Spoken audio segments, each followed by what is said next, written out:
If you don't love your work, you're never going to be great at it. If you can get your work life to be where you enjoy half of it, that is amazing, because very few people ever achieve that. Because the truth is, everything comes with overhead. That's reality. Everything comes with pieces that you don't like. Every job comes with pieces you don't like. And we need to say, that's part of it. You have to figure out how to set up your life in such a way that you can minimize the things. And I find people don't dislike hard work. What people dislike is being out of control.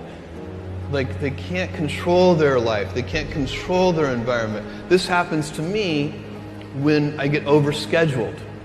I hate being overscheduled. I want some time to be able to think and free myself. We all have the same amount of time in the world. Nobody has more time than anybody else. And when you become a very successful person, one of the things, you start to get overscheduled. If you don't love your work, you're never going to be great at it. The other thing I would suggest to any young person, even before they start their career, is to really think about their choices. Because I find young people, and when I was young, I made this mistake too. You can get very fixed on your gifts. So everybody has gifts. You know, you have gifts and you have things that you didn't get gifted. Maybe you're extremely beautiful. Maybe you're extremely good at mathematics. There are a lot of things that you can be given. But those things can confuse you because they're not the things that construct your life. It's your choices that construct your life, not your gifts. You can celebrate your gifts. Be proud of them. Be happy of them. Actually, don't be proud of them.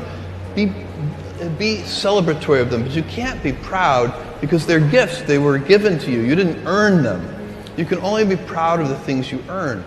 And so, as I got older, I started to realize I wasn't proud of my gifts. I was always good at school. School was always easy for me.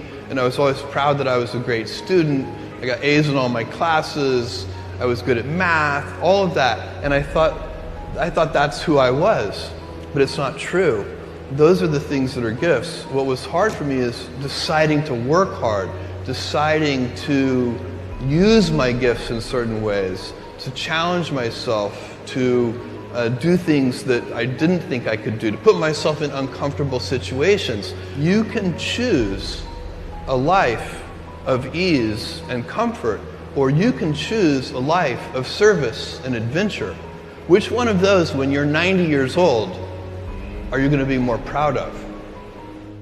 Tomorrow, in a very real sense, your life, the life you author from scratch on your own, begins. How will you use your gifts? What choices will you make? Will inertia be your guide, or will you follow your passions? Will you follow dogma, or will you be original? Will you choose a life of ease, or a life of service and adventure? Will you wilt under criticism, or will you follow your convictions? Will you bluff it out when you're wrong, or will you apologize? Will you guard your heart against rejection, or will you act when you fall in love? Will you play it safe, or will you be a little bit swashbuckling? When it's tough, will you give up, or will you be relentless? Will you be a cynic, or will you be a builder? Will you be clever at the expense of others, or will you be kind? Tomorrow, and in a quiet moment of reflection, narrating for only yourself the most personal version of your life story, the telling that will be most compact and meaningful will be the series of choices you have made. In the end, we are our choices. Build yourself a great story.